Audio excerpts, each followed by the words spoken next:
Hi everyone, if you are preparing for AANP or ANCC exam, then you have come to the right place. So today we're going to talk about three main important ENT conditions, which is acute otitis media, tympanic membrane rupture, and otitis externa. So before we talk about abnormal, right, we need to know what's normal. How does normal tympanic membrane looks like? Normal tympanic membrane, it looks grayish color, translucent with cone of light intact.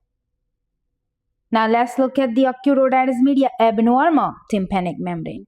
Abnormal tympanic membrane is bulging, erythematous, right? Reddish color with middle ear effusion. So when patient presents to you, what are the main signs and symptoms they're gonna have? Ear pain, fever, and irritability. Normally it happens to pediatric patients. So what is the choice of treatment? First choice of treatment is amoxicillin.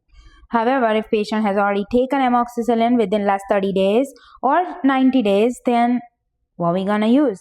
We won't be able to use amoxicillin in that case. We're gonna use augmentin. Okay, now next is tympanic membrane rupture. So look at this picture. You can see there is perforation or there is a hole in the tympanic membrane. There are holes, right? And after the holes, they're going to have sudden relief of the ear pain after the rupture. When it's rupturing, what is coming out? Blood and pus is coming out. So the scenario here is when patient is sleeping, waking up in the morning, and mother sees blood and pus on the pillowcase. Mother freaks out and, brings the baby to provider. What do the provider have to do? Do they have to freak out? No.